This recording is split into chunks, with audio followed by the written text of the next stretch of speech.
Estamos con Diego Martini, hoy a distancia. ¿Cómo estás, Diego? ¿Cómo andan, compañeros, compañeras? ¿Todo bien? Buenos días para ustedes y feliz Día del Trabajador y la Trabajadora en la jornada de ayer. Igualmente, Diego. Pensé que la de hoy, Bueno, dije, ya no nos vamos, no hacemos más el programa. ¿Pensaste que había sanguchito? No sé, dijiste feliz día al trabajador y trabajadora, dije, será hoy, Igual, ya liquidamos. Me confunden. Me confunden. Yo soy de los que cree que el Día del Trabajador y la Trabajadora se celebra todos los días. Dale, Diego. Ahí está. ¿Con qué te venís hoy, Diego? Bueno, vamos a meternos un poco y estuve escuchando el periodismo improvisado, que fue el último contenido que tuvieron, digamos, el día miércoles, analizando un poco en ese caso por parte también del Turco, en ese periodismo y pico a pico, de las empresas públicas por la coyuntura de esto que pasó con ANCAP y que además hoy, este anuncio de las pérdidas de ANCAP, unas pérdidas que andan arriba de los 255 millones por un crédito que tomó ANCAP, sino una pérdida de 118 millones que además devienen en que hoy la ministra de Industria, Fernanda Cardona, va a estar en el Parlamento. Pero el Turco hablaba algo de la globalidad, de ver esto desde la globalidad de las empresas públicas y del debilitamiento que tuvieron las empresas públicas en el periodo pasado y de esta concepción ideológica, y les propongo arrancar por ahí, de los gobiernos liberales o neoliberales, el gobierno de la calle Herrera del 90-95, el gobierno de la calle Pou ahora del año 2020 a 2025, y su, digamos, alejamiento de un Estado menos presente, y eso implica unas empresas públicas menos presentes y más fuertes. Y para esto les propongo escuchar brevemente qué dicen o qué dijeron los dos, la calle Herrera y la calle Pou, sobre las empresas públicas. Pero a la larga lo que mueve es comprar y vender. La China popular y los Estados Unidos son el mejor ejemplo. En los extremos del espectro político y un intensísimo intercambio es la mejor demostración de que necesitamos menos instituciones políticas internacionales y menos de las de carácter local en las que tenemos más que perder que ganar, y sí necesitamos que se haga verdad que nuestras mercaderías entren al Brasil y a la Argentina sin preocupación. Y eso hoy no es cierto en un 100%. Y esa es la forma de independencia que tenemos que perseguir ahora. Derogar, que es una de las más lindas cosas que un gobernante puede hacer en Uruguay, para abrirle el camino a los intereses privados, ese tiene que ser nuestro compromiso. Queremos fortalecer las empresas públicas. Por eso, entre otras cosas, vamos a fortalecer las unidades reguladoras. Ustedes saben lo que pasó estos años con las unidades reguladoras, ¿verdad? Las absorbió el gobierno, le sacó de alguna manera potestades, entonces no se podía controlar y regular independientemente. Lo que nosotros queremos es una reguladora, ya sea la URSEC o la URSEA, que realmente tenga las potestades para hacer mejores empresas públicas, porque el concepto quizá sea de base distinto con algunos dirigentes del Frente Amplio, sobre todo los que gobernaron, o sobre todo los que fundieron empresas públicas. Recordemos cómo terminó ANCAP, por ejemplo, en un periodo de gobierno. Nosotros creemos que el Estado y las empresas públicas del Estado deben estar al servicio de la gente y no a la inversa. Ahí escuchamos entonces a la calle Hijo y la calle Padre, Diego. Sí, la calle Herrera haciendo esta señalización me sorprende mucho, porque habiendo tantas cosas para elegir de ser gobernante, dice, lo lindo de ser gobernante es que uno puede derogar algo. Y en este caso hace referencia a o derogar bueno, alejar a las empresas públicas o al Estado para que venga el privado. Eso es una concepción puramente ideológica que tiene que ver con el liberalismo económico que planteó el gobierno de la calle Herrera en la década del 90, el alejamiento y la privatización de las empresas públicas, es decir, que el privado ponga el dinero y no que el Estado lo ponga para que a partir de las empresas públicas las ciudadanas y los ciudadanos tengamos una mayor cercanía al acceso a los servicios. Y bueno, ahí escuchábamos a la calle Pou antes de asumir en este discurso de vamos a fortalecer las empresas públicas, y acá lo que sucedió es que se administró mal. Tuvimos empresas públicas ineficientes, que gastaron mucho y que no estuvieron al servicio de la ciudadanía. Consulté a una politóloga, en este caso a Federica Blanco, para que me analizara un poco esto de gobiernos liberales o neoliberales y su concepción ideológica sobre las empresas públicas. Escuchamos a Federica. El neoliberalismo tiende a cuestionar el rol del Estado en la economía, opera de forma de reducir el gasto público, privatizar las empresas públicas y minimizar el rol del Estado en la economía. Las empresas públicas suelen ser vistas como ineficientes, obstáculos para la libre competencia del mercado. Suelen impulsarse políticas de privatización en gran cantidad o la desregulación de áreas o sectores donde el Estado ha tenido una fuerte presencia. Algunos ejemplos claros en este sentido son el gobierno de Thatcher en Reino Unido o el gobierno de Menem en Argentina. Operan de forma de reducir subsidios a las empresas estatales. Dos ejemplos claros que van en este sentido son el gobierno de Lacalle Herrera en la década de los 90 y el gobierno de Lacalle Pou, su hijo. El gobierno de Lacalle Herrera hay que tener en cuenta que se desarrolla en un contexto internacional marcado por el consenso de Washington, ¿no? De promotor de estas ideas neoliberales. En su gobierno hubo un intento claro de privatización de las empresas públicas claves como Antel, ANCAP o CIUTE. En su gobierno se desarrolla lo que es la Ley de Empresas Públicas, la Ley 16.211. Finalmente fue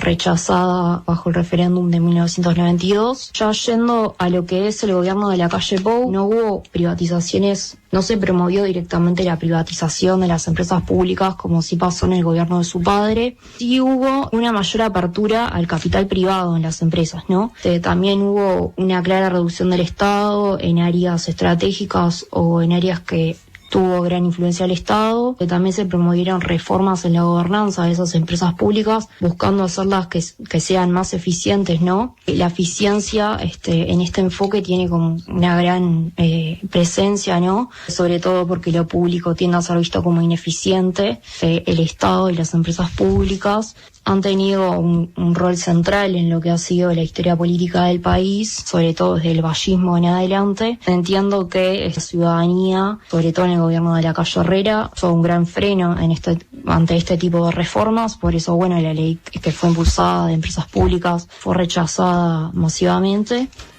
Ahí escuchábamos a Federica Blanco hablar sobre el rol de las empresas públicas, Diego.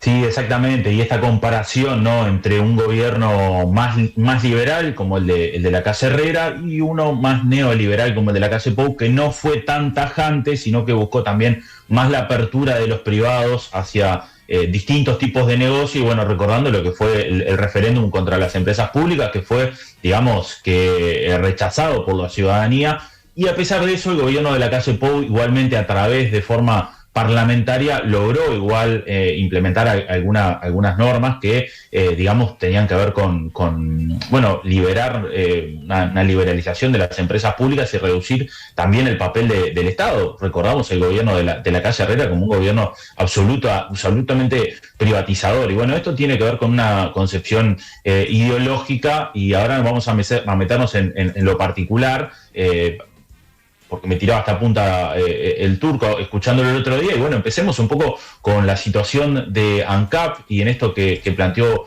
la ministra de Industria, Fernanda Cardona, y escuchémosla brevemente para partir desde este lugar.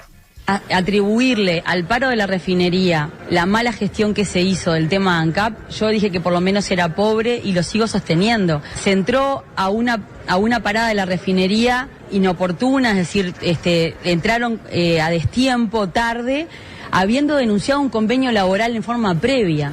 Si yo creo que la gente lo entiende clarito lo que estoy diciendo. Si yo tengo algo que es absolutamente necesario, que debía haber sido planificado, lo menos que tengo que hacer es denunciar el convenio laboral de forma previa.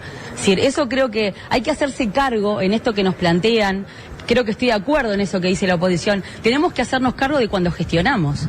Y eso no se están haciendo cargo. Desde el lugar de atribuirle a los trabajadores esa responsabilidad, creo que por lo menos es pobre, lo vuelvo a decir.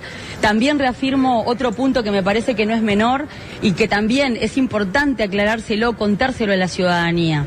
Si tener la parada, la refinería cerrada, le dio, según la oposición, es la única fuente o el único motivo de pérdidas para ANCAP, entonces refinemos, y si no, que algunos de ellos, las personas que están manejando, yo estoy abierta a eso, no tengo ningún problema de poder conversarlo, es parte del debate que tenemos que manejar a nivel de la ciudadanía, que alguno de ellos me pueda explicar cómo entienden que es más barato comprar derivados hechos a los que hay que agregarle el flete del país que sea, más que refinar en Uruguay.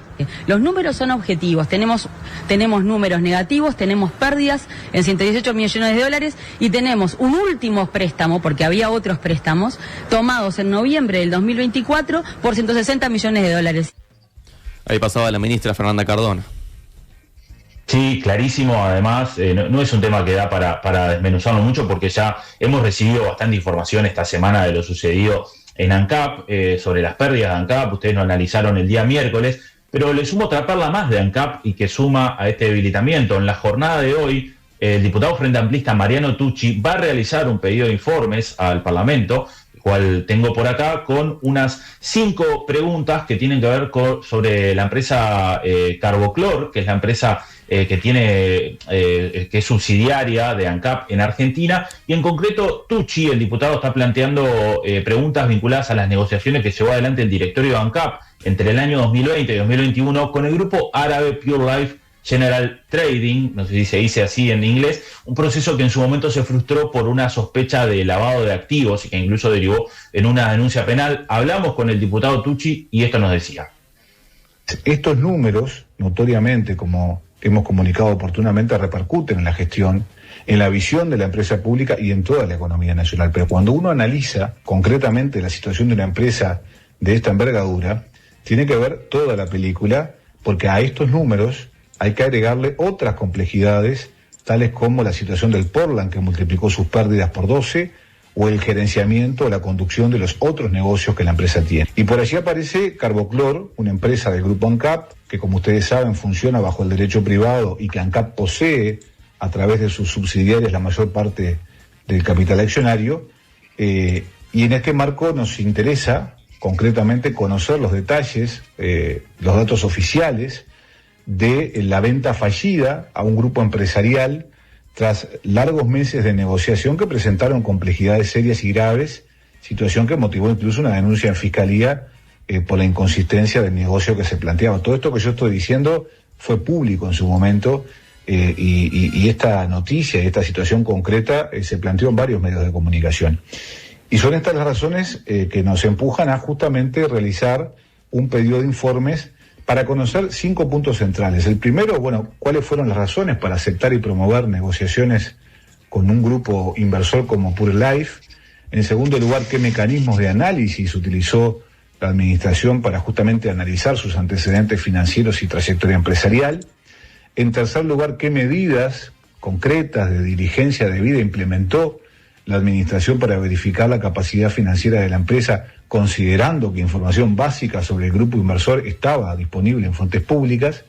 ¿Qué elementos se tomaron en consideración para establecer el precio base de la venta? Y por último, ¿cuáles fueron las razones por las que se descartó la oferta realizada por este grupo económico? Son informaciones que nos resultan imprescindibles para justamente seguir avanzando en el estudio de esta temática. Allí Mariano Tucci explicaba los puntos de este pedido de informe que se realizará hoy. Exactamente, cerramos tema ANCAP en este capítulo, porque además va a seguir la jornada de hoy, y metámonos y tengamos entre medio una mirada general de el hoy senador Gustavo González sobre el pasado gobierno de las empresas públicas, y seguimos analizando algunos casos.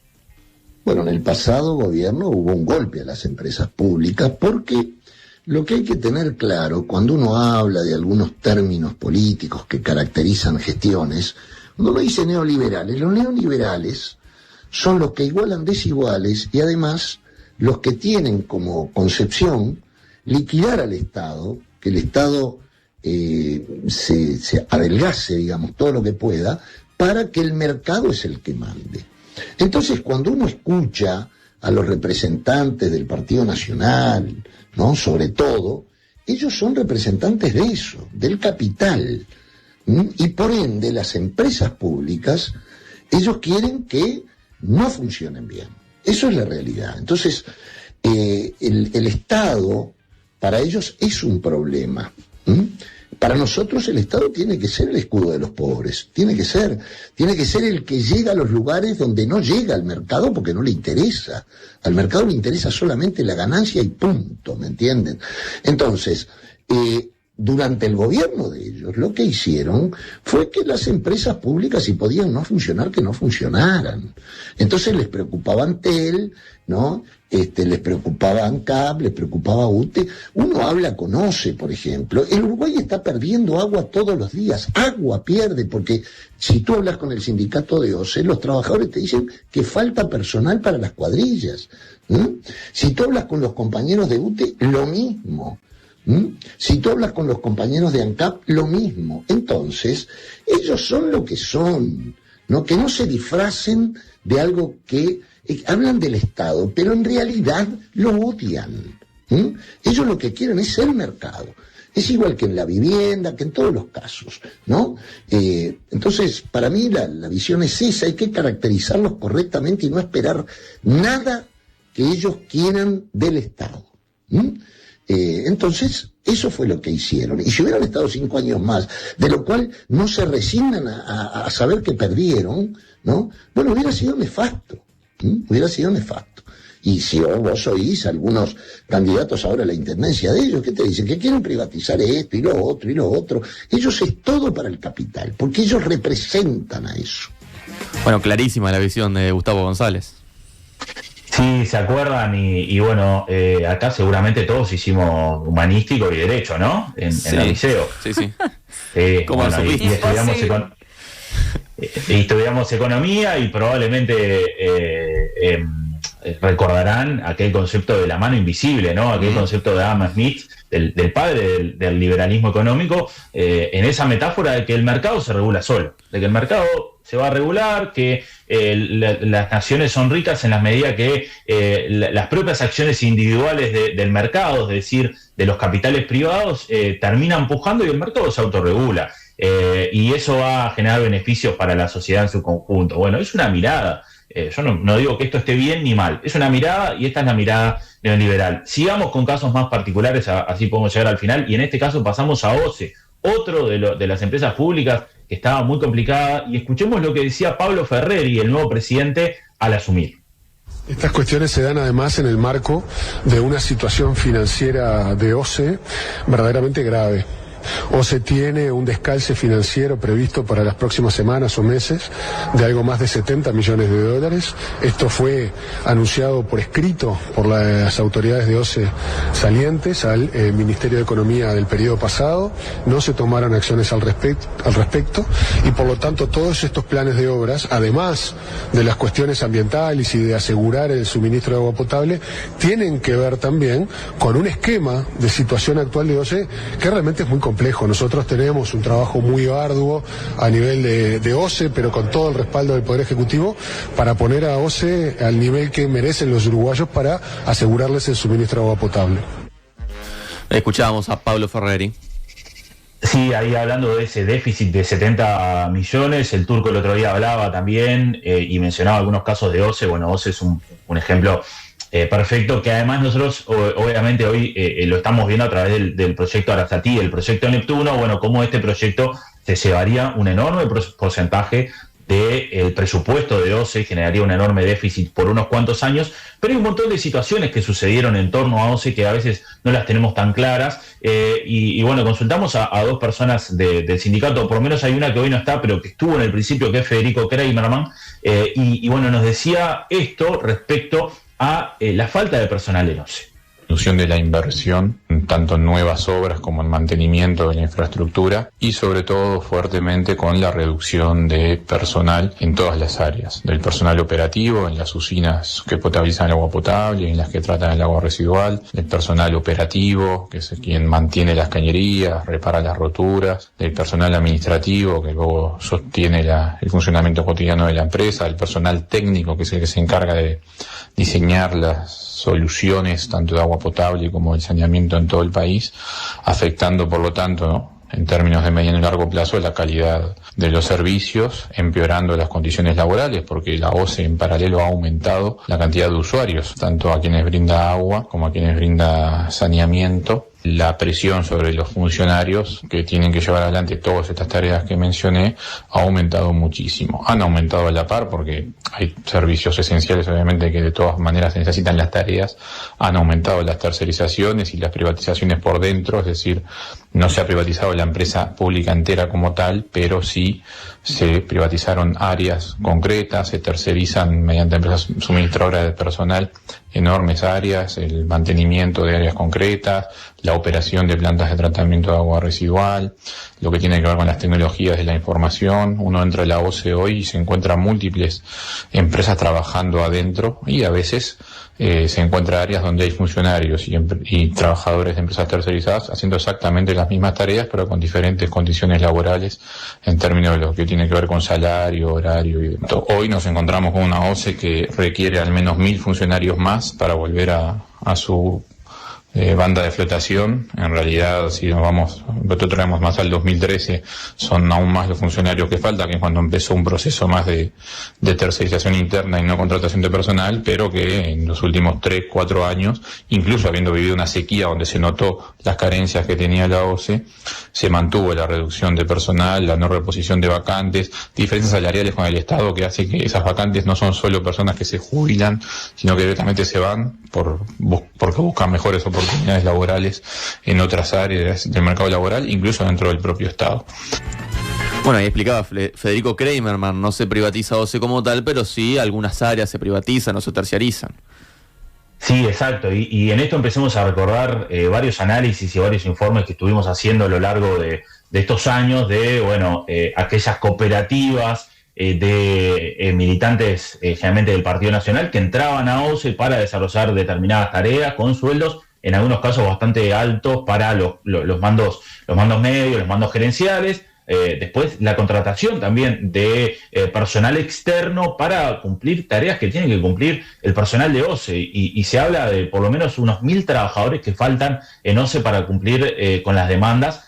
Con esto que decía Federico Kramerman, aumentó la cantidad de usuarios y usuarias de OCE y aumentó la cantidad de usuarios y usuarias de los servicios de saneamiento. Y si pensamos, por supuesto, el proyecto Neptuno, que es lo que todos más visualizamos en OCE, ¿a quién se contrata para hacer la empresa? A un privado, justamente. Escuchemos más, en este caso de OCE, y en este caso en la voz del actual presidente del sindicato de FOSE, que es Ricardo Larrosa.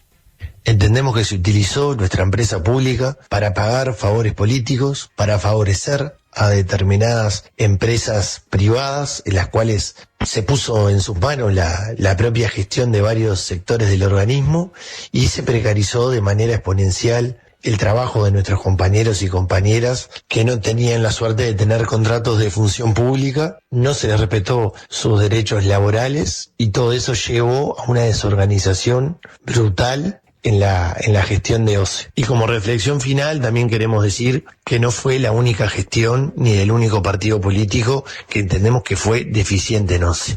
Históricamente nuestra empresa pública, nuestra OCE, ha sido desfinanciada, no ha tenido los recursos necesarios, muchas veces porque desde el gobierno, desde los gobiernos, entendemos humildemente que no se le prestó la atención necesaria y no se le dio la importancia que tiene el abastecimiento de un agua potable de calidad para toda nuestra población. Entendemos que todos los partidos políticos en algún momento han fallado en la gestión de OCE, obviamente, y lo podemos decir tranquilamente, que el último fue la peor gestión de la historia de OCE, pero esperemos que de ahora en adelante se tengan políticas de Estado para con el organismo, nunca más nos pase lo que en estos años vivimos, una OCE totalmente desmantelada, incapaz de reaccionar ante inclemencias climáticas y privatizada y precarizada al máximo. Estamos para revertir la situación, entendemos que es posible y para eso vamos a trabajar. Bueno, categórico, Carlos Larrosa, la peor gestión de OCE en la historia. Sí, además, reconociendo esto de que también en periodos anteriores OCE no tuvo una gran gestión, y que se espera que en este caso suceda, era algo que Pablo Ferreri, el nuevo presidente, anunciaba, por dejar a OCE en beneficio de la población, ¿no? Pero bueno, habrá que ver qué sucede con el proyecto Neptuno, que está detenido por 90 días para un análisis, para una renegociación, pero que ya sabemos que a OCE, en caso de firmarse, la va a condicionar enormemente por muchos años económicamente. Pasemos a Antel, otro de los casos que nosotros tratamos varias veces, y voy a tirar algunas puntas para ir analizando, y ustedes cualquier cosa me cortan si quieren recordar algo más. Bueno, una de las cosas fue que durante los primeros años de este gobierno, Antel, mediante un cambio que se introdujo en la LUC, generó lo que se llama como la portabilidad numérica, es decir, que clientes se puedan cambiar a una empresa sin perder su número de teléfono. Esto hacía que clientes de las tres empresas principales, Antel, Claro y Movistar, se pudieran cambiar y mantener su teléfono, obviamente cambiando el prefijo, algo que, bueno, el gobierno como un capricho lo introdujo, y todo lo contrario, no fue buen negocio para Antel, porque Antel perdió muchos clientes por esta razón, y de hecho el que más ganó fue uno de los privados, pero Antel con la portabilidad numérica terminó perdiendo varios clientes, y eso le generó un enorme perjuicio en sus arcas, una portabilidad que empezó a regir en enero de 2022, y el precio promedio de los contratos que ofrecían los operadores se redujo 26% a 2 años de su implementación, esto es decir, una noticia del año 2024, y el que más perdió fue Antel, y el que más ganó fue la empresa Claro. Otra de las perlitas de Antel, bueno, fue la telefonía fija y la banda ancha, que se fue perdiendo sin ningún precedente en la historia. Y bueno, ¿qué sucedió acá? Bueno, sucedió que el Estado le permitió a cable operadores vender internet, adquiriendo justamente los servicios de Antel, adquiriendo la tecnología y la estructura de Antel, la infraestructura, para poder vender servicios de cable, de internet con cable, los cable operadores, algo que venían reclamando y venían haciendo, digamos, amenazas judiciales para que el Estado se los permitiera. Finalmente, el Estado le permitió a los cables vender internet, un negocio que no fue tan bueno, de hecho, para los cables, porque son muy pocas las personas que contrataron el internet a través de los cables, pero fue otra de las perlitas que Antel también lo hizo perder. Vamos con otra más, que tiene que ver con un negocio que hizo Antel con los canales privados de millones de dólares por año para poder retransmitir únicamente a través de la señal de celular, de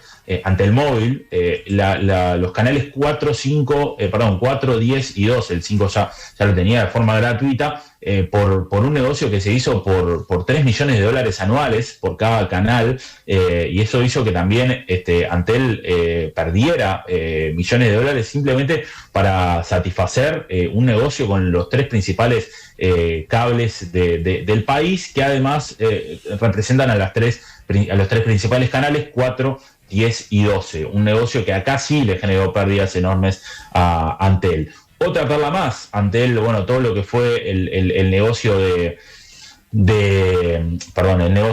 las denuncias y los cuestionamientos a Antel Arena. A Antel le generó una causa que fue archivada, un perjuicio de arriba de los $120.000 por un informe y una contratación de abogados externos para poder llevar esto adelante. O sea que han sido, digamos que, pérdidas para Antel en este sentido. Y escuchemos a Gabriel Molina, el presidente del sindicato de Sutel, que decía a propósito de esto. La portabilidad numérica para nada fue algo positivo para la empresa, muy por el contrario, se está dando lo que nosotros como sindicato pusimos públicamente, que esto iba a afectar a las empresas líderes, como fue el comportamiento de esto a nivel mundial, y efectivamente afectó a Antel, perdiendo clientes y traspasando los clientes, y la única empresa de las 3 que viene creciendo producto de esta estrategia puramente comercial fue Claro. No comprendimos por qué Antel tuvo que ofrecer a los uruguayos el fútbol uruguayo a través de la multinacional de contenido Disney+, cuando lo podía haber comprado directamente a Tenfield, haber adquirido los derechos de transmisión y haber Antel ofrecido a estas empresas el contenido del fútbol uruguayo. No entendemos por qué las cosas se hicieron al revés. No entendemos por qué darle plata a los canales privados. Con esa plata, hoy esas empresas son competidoras de Antel y con ese dinero desarrollaron infraestructura propia que antes no tenían y hoy compiten con Antel. No fue para nada buena, al contrario, ha debilitado a la empresa pública desde todo punto de vista. Escuchábamos a Gabriel Molina, Diego. Sí, el negocio, perdón porque no lo expliqué bien, era 1,2 millones por año para cada canal y se firmó por 3 años. Por ende, esos 3 millones de dólares para cada canal, 4, 10 y 12, y por ende esos casi 10 millones de dólares entre los 3 canales tras firmarse este convenio. Y bueno, y algo que señalaba Gabriel Molina, que además tiene que ver con mucho de lo que va a pasar ahora y que está pasando, tiene que ver con la guerra del fútbol y los negocios de televisación, que en lugar de Antel, que ya lo tenía adquirido ese derecho para que las y los uruguayos pudiéramos ver el fútbol uruguayo a través de Antel, pagando obviamente un extra para aquellos que no tienen cable, bueno, finalmente lo adquirió una empresa multinacional, una internacional, con un paquete de streaming, y bueno, y eso hace que hoy Antel ofrezca ese tipo de paquetes, ¿no? Antel nos ofrece streaming y no nos ofrece contenidos que en su momento tenía a través de Antel Vera, ¿no? Contenidos propios, con series uruguayas o con eventos deportivos que eran transmitidos por una producción uruguaya. Todo eso se perdió. Pasemos a UTE para ir cerrando y unas breves perlitas que tenemos para mencionar. Bueno, UTE al principio, una de las medidas que tomó, que seguramente a los 4 que estamos, o a los 5 con Enzo, y si anda Fede Cuba por ahí, seguramente nos pegó, que tiene que ver con la tarifa de consumo básico. ¿Se acuerdan aquella tarifa de consumo básico que si que uno se asociaba con el consumo de hasta 230 kilovatios por hora, y bueno, y uno o viviendo solo o viviendo en pareja y estando solo de noche, no llegabas a consumir 230, y era una tarifa muy beneficiaria. Bueno, una tarifa que finalmente se sacó por parte de UTE, y que bueno, que tuvo un golpe para muchos ciudadanos y ciudadanas que bueno, pagaban por un consumo bajo una tarifa bastante acorde, y que eso se eliminó. Después, otro tema que tratamos también acá en Nada que Perder tiene que ver con un negocio a privados que Antel le suministró para que no se fueran. Esa fue la explicación que daba en su momento el director de UTE, Felipe Aigorta, por el oficialismo, que tenía que ver con suministro de energía para algunos privados, y hablábamos de 2 grandes empresas, 2 grandes consumidores, para que tuvieran la posibilidad de ser clientes libres, porque si no se iban, y hablábamos de clientes que eran Coca-Cola o Montevideo Refrescos y la Central Lanera, 2 grandes clientes de UTE que cerraron contratos con un parque fotovoltaico que se construiría en Salto para comprar energía. O sea, un negocio totalmente privado para UTE, que generó también enormes perjuicios. En su momento Fernanda Cardona, la hoy ministra y ex directora de UTE por la oposición, hizo mucho hincapié del perjuicio que esto generaba para UTE cuando estuvo en Nada que Perder. Y bueno, en este caso consultamos a Gonzalo Castelgrande de AUTE, el sindicato de UTE, y esto nos decía.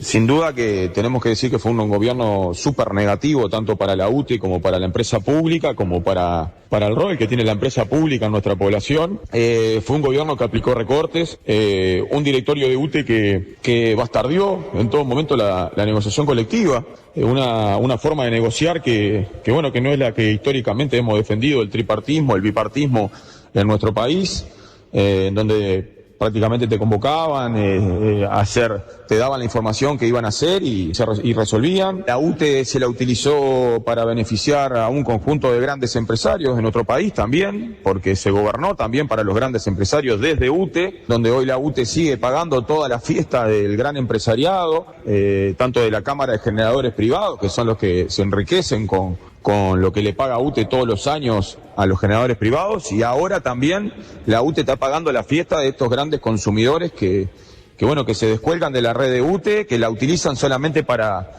llevar de un lado al otro la electricidad, y hacen los negocios entre ellos, porque ahora los grandes consumidores también le pueden comprar energía a los grandes generadores. Escuchamos a Gonzalo Castelgrande sobre la situación en UTE, Diego. Sí, ahí finalizamos con los audios, pero bueno, mencionar algunos ejemplos más, ¿no?, que hacen a toda esta globalidad que Nelson Cecina el otro día planteaba. Por ejemplo, la ANB, y tenía por ahí un informe que me llegó de un resumen de la ANB, una ANB que entregó menos créditos a lo largo de este gobierno, una medida que fue gravísima a lo largo de estos años, que tuvo que ver con un cambio que hubo en la LUC, y que de no ser advertido por la directora del Frente Amplio en ese momento, que era Verónica Bodera, le podía haber generado a la ANB enormes pérdidas millonarias, que tenía que ver con un archivo de un informe que advertía justamente sobre estas posibles pérdidas millonarias por prescripción de créditos hipotecarios. Y en ese caso esto fue archivado por el gerente general, Gustavo Fernández Bernasconi, que luego fue removido por el área jurídica de la ANB por no advertir esta necesidad de emprender acciones para evitar esta caída. ¿Te acuerdan que el Parlamento tuvo que votarlo urgente esto? Y la que se dio cuenta fue Verónica Dodera, justamente la directora de la ANB por el Frente Amplio, y no se hizo, digamos, que ese seguimiento en algo que pudo ser clave. La ANB, además, un organismo que promovía inversiones público-privadas, sobre todo, pero también públicas, ni que hablar, con el acceso a créditos para cooperativas de vivienda u otros tipos de edificios. Y hoy vemos y sabemos que la mayoría de los edificios que se están construyendo en Uruguay, que son muchísimos, se construyen a través de consorcios privados. Esto da la posibilidad a los grandes empresarios de acceder a este tipo de negocios, además con grandes exoneraciones, y no está lejos del cometido de la ANB, que tiene que ver con la posibilidad de que aquellos que no pueden acceder a una vivienda hoy pueden acceder a una vivienda con créditos que dé la Agencia Nacional de Vivienda, algo que no pasó. Se construyeron menos viviendas, se dieron menos créditos, etcétera. Y de hecho una auditoría detectó riesgos de fraude y pérdidas financieras y reputacionales en la Agencia de Vivienda, una auditoría que se hizo hace muy poco, que abarcó a los periodos de entre julio de 2022 y junio de 2023, y en algún caso abarcó un periodo más extenso con enormes fallas entonces en la Agencia Nacional de Vivienda, que depende justamente del Ministerio de Vivienda y Ordenamiento Territorial. La Administración Nacional de Puertos, que si bien cerró 2024 con ganancias de $42 millones, son menos las ganancias que se vienen dando año a año, y acá recordaremos el negocio que hizo el gobierno entregando la terminal de contenedores de TCP a la empresa Vega Catunasi por 50 años, y bueno, si bien el puerto sigue generando ingresos, tiene muchos menos ingresos de los que se podían haber generado, como algunas de las perlas más también entonces en estas empresas públicas. Luego ni hablemos del BCU, del Banco Hipotecario del Uruguay, donde también se entregaron menos créditos. También lo que tiene que ver con AFE, y lo hemos visto con grandes reclamos que ha hecho el sindicato también en estos últimos años. Así que bueno, en términos generales ha sido estos años un debilitamiento total de las empresas públicas, y volviendo al principio, tiene mucho que ver con una concepción ideológica de los gobiernos, justamente liberales, de menos Estado y más privado. Bueno, seguiremos seguramente profundizando en este tema. Diego, muchísimas gracias, nos reencontramos el lunes. Gracias a ustedes y gracias por la posibilidad. Abrazo grande. Buen fin de. En Nada que Perder, hacemos todo por explicar.